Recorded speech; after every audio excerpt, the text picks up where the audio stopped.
Welcome to the Find Your Voice, Change Your Life podcast with psychologist Dr. Doreen Downing. Listen in as Doreen interviews people who felt they didn't have a voice or who suffered extreme speaking anxiety. You'll hear stories about how they struggled to speak up, what they did to find their authentic voice, and the confidence they now feel to speak up and make an impact. If you want to get started right away to find your voice, download Doreen's free 7-step guide to fearless speaking at doreen7steps.com. And now, here is Doreen. Hi, this is Dr. Doreen Downing. I'm host of the Find Your Voice, Change Your Life podcast. What I do here is to invite guests that fascinate me. I like to hear more about the story about how people find their voice.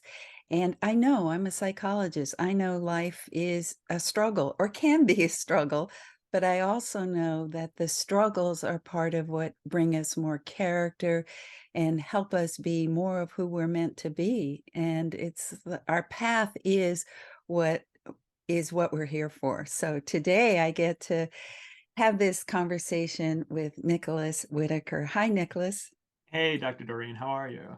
Oh, it's really a great day. I know it's your birthday, and I'm so glad you're celebrating with me today. And I'm glad to give you this platform to share your story. You did send a bio, and I'd like to read that before we launch into more of our conversation, just so people get a sense of, well, yeah, you didn't have a voice, but whoa, do you have one now? Thanks so much. Yeah. Nicholas Whitaker is the go-to guide for high achievers looking to navigate stress, burnout, and big life challenges. Well, actually, it was big life changes, but aren't they the same Yeah, it sometimes? can be. Nicholas thrived for 2 decades in the big tech, academia, and media industries while building expertise as a certified mindfulness facilitator, well-being coach, public speaker, and workshop facilitator. Whether you're dealing with layoffs, uncertainty, or just seeking greater balance in life, Nicholas offers one-to-one and group coaching, team development workshops, and consulting for organizations that want to prioritize well-being in the workplace. And you can find Nicholas here, nicholaswhitaker.com. It sounds so much greater when you read it. Thank you so much. Yeah, it's a reflection. I know when I'm on podcast, I went, oh, that feels good. Yeah, I'll take it. Mhm. Well, what I usually do, and if you listen to any of the podcasts, you have seen that I like to get at first some kind of foundational sense of where you came from, because I think that early kind of being out in the world is, whether we're seen and heard, starts with our family. So if you could reach back in there and give us some snapshots of your early life and what those might have been in terms of challenges about finding your voice. Yeah, absolutely. Well, first of all, thanks for having me on. It's really good to connect with you. And I've just been a big fan for quite a while now. So this is exciting to spend my birthday, or part of my birthday at least, with you chatting about these things. But yeah, I mean, geez, so like going back to my childhood, I had a pretty rocky childhood, honestly. I had 3 half sisters, 2 from my dad's first marriage, 1 from my mom's first marriage. Only lived with one of them. She was about 7 years older than me. So there's a really big gap in age between us. Really didn't have a whole lot of interconnection. Uh, but there was a lot of strife and just kind of like uncertainty and unease in the family as we were growing up. So there was a little bit of violence in the household. There was just a lot of like mental health issues growing up, and I found myself spending a lot of my time either alone in, well, when I say this, it always sounds worse than it was, but like in our attic of our house, which is actually where my bedroom was. It was a fully finished bedroom. I wasn't like being locked up there or anything like that. But it's been a lot of my time up there, just kind of alone, daydreaming, playing, really kind of occupying myself. And as my mom says, like I kind of raised myself in a lot of ways. Mhm. My parents did the best that they could. They were both small business owners. They were working in the American steel industry. my mom worked for my dad as a bookkeeper, secretary, and basically business manager. And my dad was kind of like the engineer and the person that actually built all the equipment. So they were occupied a lot. I think I was like what you originally would have called like a latchkey kid. I basically came home from school, took care of myself, really spent a lot of time solo. And I also grew up in the middle of the country. So I lived in central Pennsylvania, about 45, 50 minutes outside of like the nearest town. So there wasn't a lot of neighbors. There wasn't just like a lot of like close social ties. So for the most part, I was pretty solitary a lot of my childhood. And I left my home, my childhood home, very early. I got out of there shortly after high school, chased a girl to Baltimore, Maryland, and from then on out was basically on a trajectory from city to city and experience to experience until I found myself in New York City for about 13 years. Well, that's certainly a snapshot. Let me pick out a couple that kind of stood out to me. One is the different siblings that you had, and nowadays I guess we call that blended family, right? But it doesn't sound like it blended very well, right? Yeah, no, not so well. Two of my half sisters, I didn't really have a very particularly close relationship with them. They lived in different states that had different parents that they lived with, and the age difference, I think, just by itself was pretty challenging. We'd see each other occasionally during family reunions once a year. We would drive down to Kentucky and spend some time with the family, sitting and listening, which is a lot of what we did down there. But my older sister, who I did live with, again, several years apart, but she had a lot of struggles, early on, and I got to kind of witness a lot of that in how my parents related to her and just how that kind of impacted the dynamic of the family more broadly. Well, I know we'll talk more about mental health, but you did reference mental health in Mhm. terms of that. What can you say a little more details about that?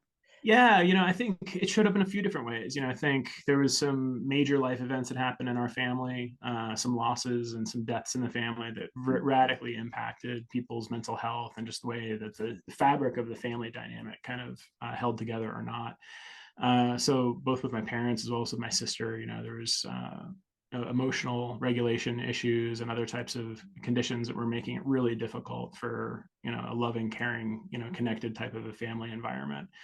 And then I suffered from anxiety like way before I even knew what anxiety was. I think for me it was an unease or a discontentedness with my environment, with the people around me, that kind of tipped me into like punk and anarchist type activity. Like when in my early days, like in middle school and high school, that's kind of what I gravitated towards. So, I was lashing out quite a bit in different ways just to try to make sense of the world around me, but not skillfully and really not using my voice per se. It was just like outbursts and, just like these big emotional swings because I just didn't know where to place all the feelings that I was having. Mm. Yeah, but I get that it really was a voice, even though it was one from outbursts, because it is Yeah. something inside that needed to be expressed. And one other thing, you mentioned violence. Mm-hmm. Yeah, there's some really difficult things going on in my family. Like my mom specifically is a survivor of domestic abuse. Her prior relationship was pretty much filled with that. I think that had a lot to do with the struggles that I had or my sister had as well growing up because she was in that environment. And then that even spilled into my experience growing up with my own father. It wasn't the most violent house that I've heard of, but there was definitely a sense of lack of safety there. And there was a sense of having to protect or otherwise keep yourself small to not be kind of in the crosshairs of anger or rage or just the volatility that would often show up. I think honestly, just because of the pressures that everybody was experiencing and the lack of skill and being able to navigate those. I so appreciate the clarity that you're bringing to our conversation. And a lot of times, it's hard for people to talk about those kinds of mental health, the violence, the kind of effect it has on our psyches early on. But with with you, it feels like there's clarity, there's integration, there's truth about what happened. There isn't blame. It's just, it is what it is. It is what it was. Yeah, no, I appreciate it. That's a lot of therapy right there. It's a lot of therapy and a lot of like personal work to try to uncover those things. I was angry for a very, very long time, and I think even in the way that I showed up in my relationships, like I had a bit of a savior complex. Like I really was gravitating towards partners who I felt like I needed to help or to save in some capacity. And there just was a lack of an equal footing there in terms of like power dynamics and just like what we were both being able to give and get out of those relationships. So it's something that I've thought quite a bit about. And even just in work environments, that type of childhood, that type of early experiences, and what do they call them, ACEs, like I'm way up on that scale, in terms of adverse childhood experiences. Those show up in the workplace in the way that you deal with managers and the way that you deal with colleagues. It impacts every part of your life. So it's something I've paid a lot of attention to over the last few years as I've been kind of unpacking my own experience and trying to serve the community a little bit better. As I'm listening to, I'm even getting this kind of aha moment, actually, Mm, about voice. Is that, here you talked about being contained and kind of shrinking back into, yet on when you had the opportunity, there was no boundaries, at least with the voice, it sounds like. And then, I mean, it's so clear how it seems like it's so clear that those kind of early experiences, that kind of conditioning, that shaping, then of course make their way into corporations, don't they?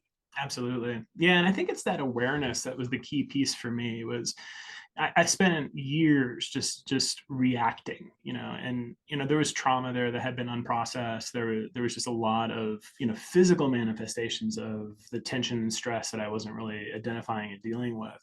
Gut health issues, back pain, just like all of these various different things, poor coping mechanisms. Um, and then yeah, once I got into higher pressure environments, where there's a lot of interpersonal dynamics. I mean, it's very much like being in a family dynamic, and a lot of those different parts will show up. So, when I was confronted with management that felt a lot like the type of parenting that I got from my father growing up, immediately I was butting heads with those leaders. And the initial reactions were that same kind of punkish, anarchist, reactive ways of responding to my environment, which just don't work, in those environments very well. And it became really obvious to me that like I needed to kind of change my approach and do a little bit more inner work to be able to discover, how do I speak about these things in a way that's productive and that doesn't cause more harm? Because at the end of the day, that's really what I wanted to make sure that I was doing, is I wasn't perpetuating that cycle of harm and trauma that we tend to inflict on the world around us when we haven't really processed or otherwise internalized some of those things.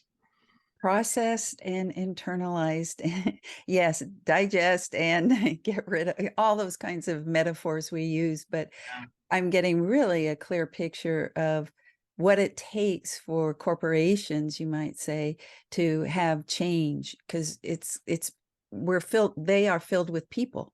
absolutely. And people, if they do not have awareness, and if people do not have this kind of what you're talking about, clarity about their impulses and what voices are coming out inside of them, and their behavior, it feels like it's just a repetition. Corporations, like you say, are families. And oh, well, I want to hear more. I'm going to take a very brief break so that we'll come back and I get to hear what the next part of your journey has been about. Sounds good. If you want to get started right away to find your voice, download Doreen's free 7-step guide to fearless speaking at doreen7steps.com. We're back, and Nicholas Whitaker is with me today, and we're learning about how voice begins in early childhood, the kind of sense of yourself and what's powerful and what's not so powerful, and how you express early on, and how that gets carried on into life unless you go, whoa, wait, let me take a look at myself. Let me do some self-exploration, some self-understanding, insight, so that then I can find a voice inside that feels like more true to who I who I am meant to be, what my purpose is. So let's begin. I know you said that you moved around a lot after you left home early, and say some more about some of your early journey into the world and how you found your voice. Yeah, well, thanks again. Well, it was a circuitous path. I think my initial response was like, let me get out of this town, like, get me out of this environment that I'm in, because it didn't feel aligned and it didn't feel like I really fit there. And that was a theme that I think perpetuated throughout my entire life, was this feeling of not really belonging, not really quite fitting in, until I was able to really find more of a voice and more of a way to kind of speak about my experience in a way that connected with other people. But yeah, I had bounced to Baltimore. I was in poverty at the time, was living with a woman, which was a bad fit. She's a lovely human being, but I was deep in my trauma cycle at that point and really didn't have the language or words to be able to explain what was going on. So of course my romantic relationships aren't going to function quite right. And then I spent a couple years bouncing around very housing insecure situations. I lived out of my car for a little while. I lived out of squat buildings in Washington, D.C. I was working in restaurants and coffee shops, really just to kind of get by, and really spending most of my time escaping. So I spent a lot of time in the early, or I should say late rave scene in Washington, D.C. during the late 90s. So it was just a lot of partying, a lot of kind of like obliterating my mind as much as possible. But that kind of turned itself into further explorations of consciousness, playing around with some hallucinogenics and things like that, which suddenly changed the way that I was approaching like ingesting endogenous or exogenous experiences to change my consciousness. And I think that was one of the moments where it just kind of like tipped me over into like a different approach to like understanding the world around me and understanding my place in it. And I think that was like a seed that got planted that came to fruition many, many years later. But that was kind of like the beginning of a new journey that I think that I was on. Was at a party with a friend of mine, and like he handed me a book about filmmaking and got me really excited about the possibility of becoming a filmmaker. So I found myself following yet another woman to New York City, where we both ended up going to university there. For a few years, and that put me on a whole other path of helping to tell other people's stories. Like I originally went to film school because I wanted to be a filmmaker to tell my stories, but once I started getting into it, I realized what I was most excited about was hearing about other people's journeys and what they were experiencing. So that kind of kicked me off on this whole journey of being an instructor and a teacher and a documentary filmmaker for about a decade in New York City. And I did a whole bunch of different projects across different industries, like business, government, nonprofits, advocacy groups. Did some training and things like that at universities, and eventually places like Occupy Wall Street, where there was these massive movements happening in the space. And what I was really interested in was trying to help give more people a voice. So it actually like dovetails quite a bit with like what we're talking about here, was like, how do I help people tell their story in a way that resonates and that can help people better understand the world around them? And about 13 years later, I met this really wonderful woman.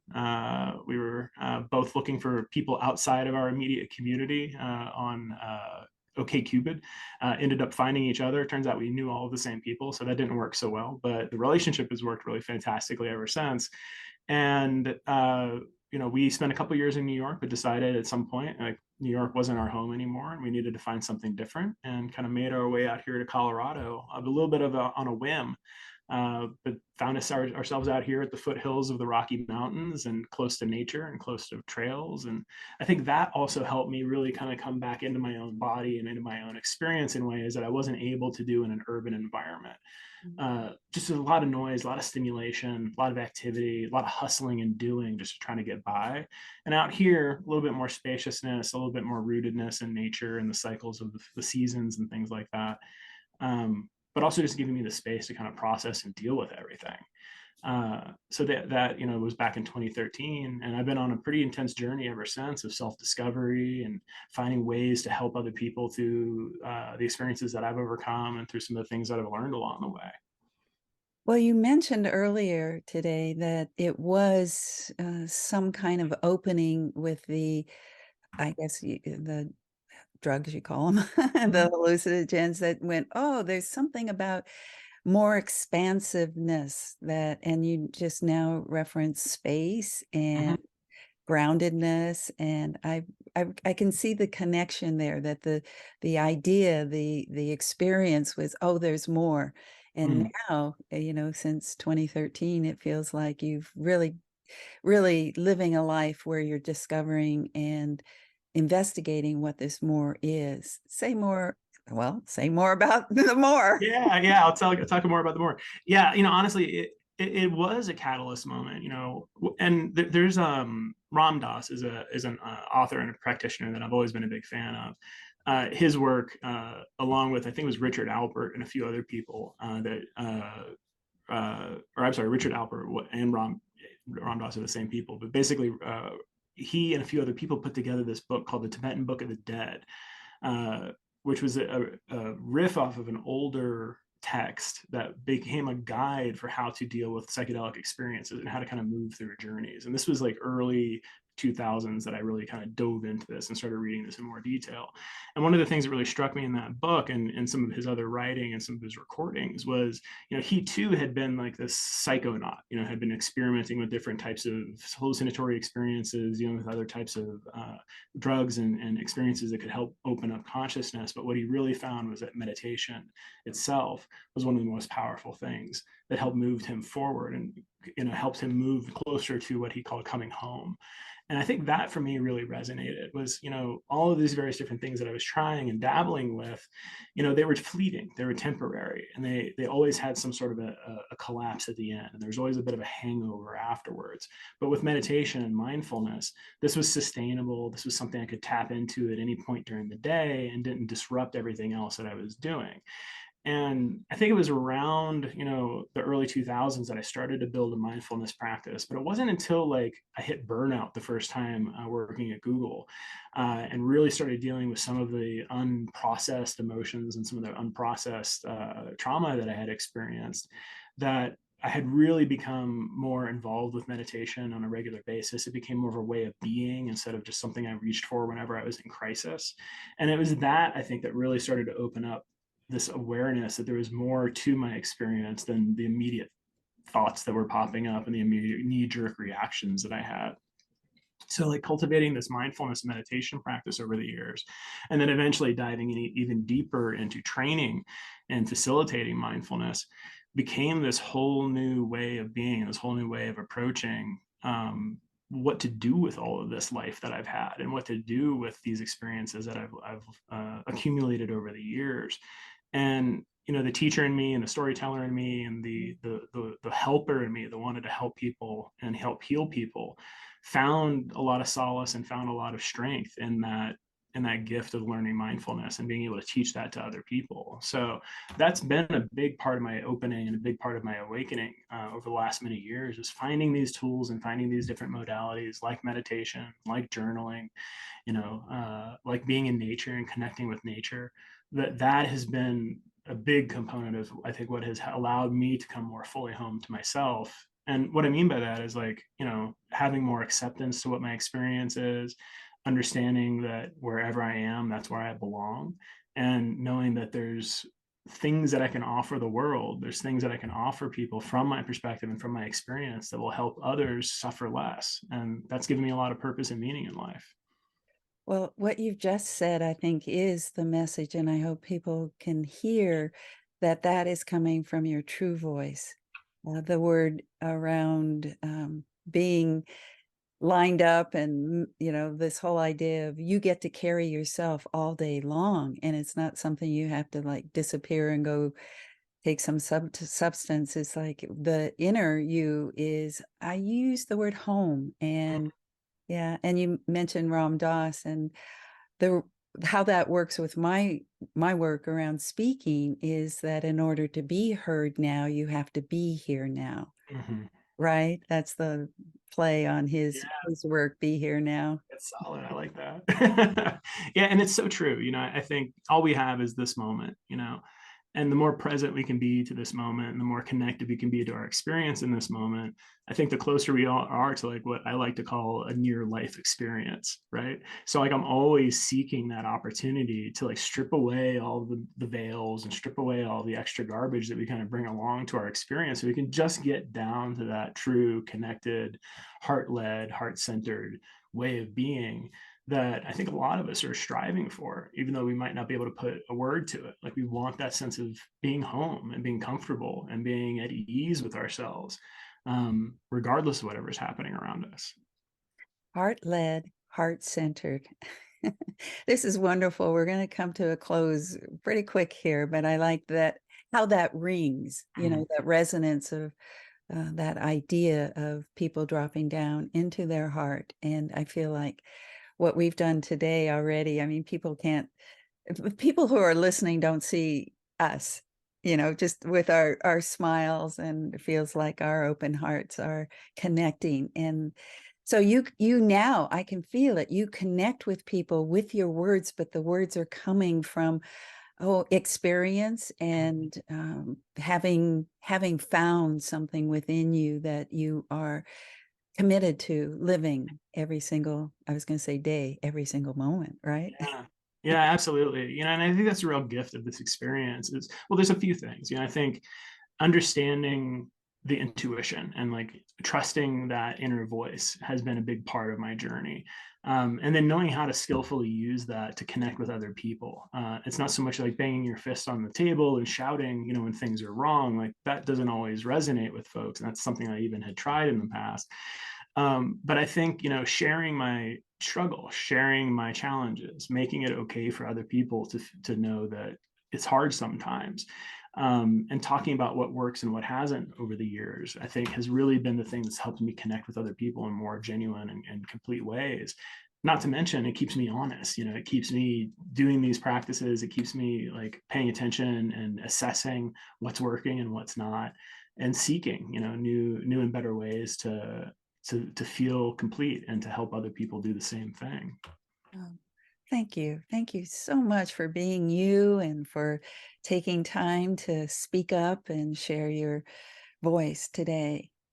I'm going to say one more thing about you, that what I've enjoyed specifically is the way that you flow into the moment. There's, you just open yourself up and your voice it's like music listening to you. It's like, oh yeah, I like that sound. Oh, that's lyrical. That's staccato. You know what I mean? I appreciate that. I'll take that. Yeah, I wish I could say it's intentional. So much of it I think is just like trying to step into my experience as much as possible and trying to stay open to whatever comes out and trusting that at some point it'll make sense to the other person, hopefully. It made total sense today. And so people can find you, nicholaswhitaker.com. Is that where? That's it. Yeah. And it'll be in the show notes. Okay. Thank you. Thank you very much, Nicholas. It's been a pleasure. Thank you so much. Thank you for being with us today for this episode of Find Your Voice, Change Your Life. Each person during interviews shares what has helped them find their voice. You can learn from these guests and find your voice so you can be confident to speak up and speak out. And remember to download Doreen's free 7-step guide to fearless speaking at doreen7steps.com. We hope you enjoyed the show and will return next time. Until then, goodbye for now.